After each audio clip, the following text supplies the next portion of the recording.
Vidéo à propos de Komodo Firewall. Donc, vidéo, pourquoi je refais une vidéo?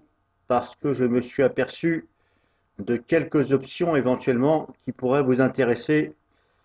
Et ben, je vous conseille éventuellement de jeter un coup d'œil dessus. Donc, si vous utilisez Komodo Firewall, donc je parle bien de Komodo Firewall, je ne parle pas de Komodo l'antivirus.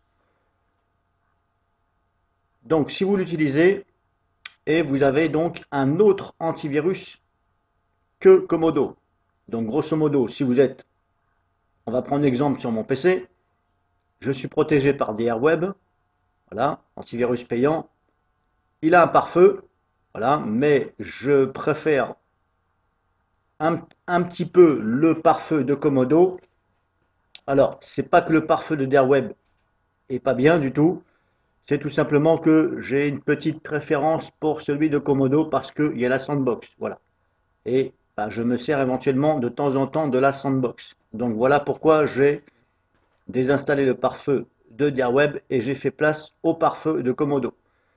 Alors, quand vous allez, parce que le pare-feu de Komodo, il est très complet. Donc, quand vous allez dans les paramètres, donc vous ouvrez la console Komodo, pare-feu, paramètres, ici, et vous allez ici HIPS. Voilà. Ici, vous avez ici paramètres HIPS, ici. Voilà. Alors, s'il est activé, moi je l'ai désactivé parce que je laisse place à DRWeb pour s'occuper de tout ça, parce que DRWeb, il contrôle plusieurs choses. Donc là, il faut aller dans les paramètres et bien regarder. Donc si pour vous, vous avez Komodo Firewall et vous avez donc un autre antivirus, ou alors vous voulez jeter un coup d'œil dans Komodo Firewall paramètres, donc HIPS, donc vous allez bien ici, HIPS paramètres. Et là, vous avez ici paramètres de surveillance. Mais ça, c'est valable que si c'est activé. Moi, j'ai désactivé, mais c'est juste pour vous faire voir. Donc quand vous cliquez ici, vous avez tous les détails.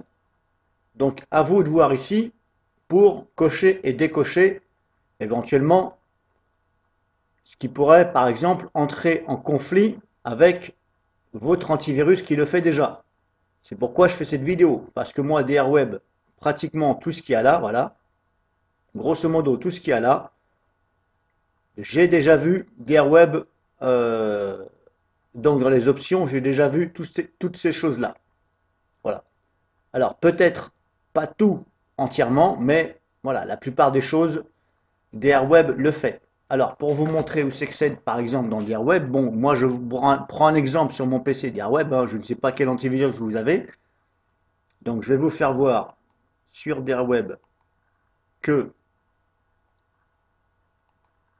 là où ça se trouve, comme ça vous allez voir. Alors, que je me rappelle, si je vais dans Général, c'est ici, Autoprotection. Alors que je me rappelle là où c'est que c'est. Avancer. Périphérique. Non. Alors, je me rappelle plus trop où c'est que c'était. Composants de protection. Paramètres avancés. Non, c'est pas là. Protection. Voilà, c'est ici. Donc, vous allez donc dans les paramètres de DRWeb. Ensuite, vous allez ici sur protection préventive. Là, je suis sur optimal, bien sûr. Par défaut, il est sur optimal. Je vous conseille de laisser comme ça. Après, les experts, c'est vous qui voyez. Ici, il y a marqué modifier le niveau de blocage des activités suspectes. Quand on clique dessus, vous voyez, ici, il y a déjà des choses qui sont déjà pré-réglées. Après, à vous de voir par rapport donc à ce que je vous disais sur Komodo. Regardez ici s'il y a des choses qui sont similaires sur votre antivirus. Parce qu'il n'est pas bien de laisser les deux activés. Il faut que ce soit l'antivirus ou le pare-feu. Donc c'est à vous de voir s'il n'y a pas des choses ici similaires, de façon à ce que ça ne perturbe pas, que ça ne rentre pas en conflit, comme on dit. Voilà. C'est simplement une question de conflit, voilà. Parce que peut-être que lui va vouloir le faire, et peut-être que votre antivirus va vouloir le faire. Et là, eh ben, il y a des fortes, enfin, il n'y a pas de fortes chances, il y a possibilité que ça cafouille, voilà. Et que ça fasse du n'importe quoi, ou éventuellement que ça bug. Donc regardez bien, ici, en même temps, vous, je vous fais voir qu'il y a d'autres paramètres ici dans DRWeb. Voilà, donc moi personnellement, je n'ai pas touché. La seule chose que j'ai touché, comme je vous avais dit déjà sur une ancienne de mes vidéos, à propos, quand vous voulez formater un disque dur. Donc DRWeb protège ceci.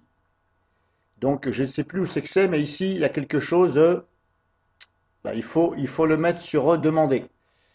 Alors je ne sais plus où c'est que c'est voilà, c'est ici, accès bas niveau au disque. Alors vous voyez là il est sur bloqué. Mais moi, je le mets sur demander. Parce qu'il y a des moments donnés, quand vous voulez formater un disque dur, eh bien, ça refuse. C'est parce que DRWeb, c'est une protection. Voilà. Donc DRWeb, il bloque. Et le problème, c'est que pour débloquer, c'est quasi impossible. Puisqu'il est sur bloqué. Donc je vous invite en même temps, je vous le dis, si vous avez des problèmes comme ça, déjà rencontré des soucis donc avec DRWeb, au niveau du formatage, donc vous venez ici et cette ligne-là qui est marquée accès bas niveau au disque, vous le mettez sur demander. Voilà, et ensuite, hop, normalement c'est bon, on n'a pas à valider, et puis vous pouvez fermer la fenêtre. Voilà, donc de ce fait-là, la prochaine fois que vous allez formater, ça va vous demander. Et là, il faudra dire accepter. Voilà. Alors, il est possible que le message revienne plusieurs fois, jusqu'à 5 fois ou peut-être 6 fois. Alors pourquoi ça fait ça? Là, je ne sais pas. Moi, c'est ce que j'ai remarqué. Une fois, j'ai voulu formater un disque dur que j'ai branché externe. Je ne sais plus si c'est externe. Non, pardon, c'est une autre partition que j'avais créée sur un PC. Et j'ai voulu formater cette partition et DRWeb m'empêchait. Et il a fallu que je clique sur le message. Oui, je veux accepter, accepter, mais le problème, c'est que ça me l'a fait 5-6 fois et après, j'ai pu formater. Alors pourquoi ça le fait au bout de 5-6 fois et pas la première fois? Là, je ne sais pas. Bref, c'est pas le but de cette vidéo. Le but de cette vidéo, c'est de vous faire voir ici qu'ils avaient des réglages ici dans les paramètres HIPS. Voilà. Donc faites pas de conneries. Si vous ne savez pas, ne touchez pas. Ou demandez éventuellement à un expert. Voilà. Parce que là, il y a des choses, moi-même, je ne pourrai pas vous expliquer du tout. Voilà.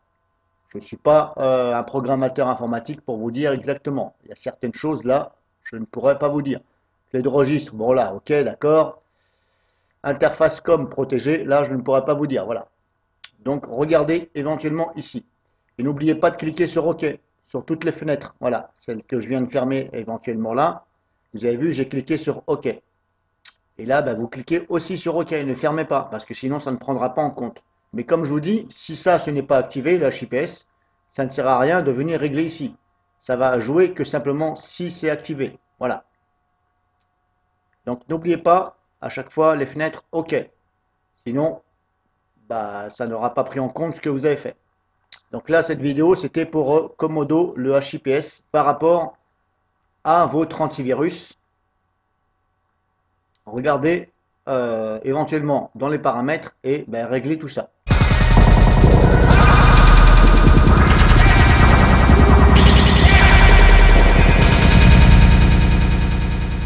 Yeah.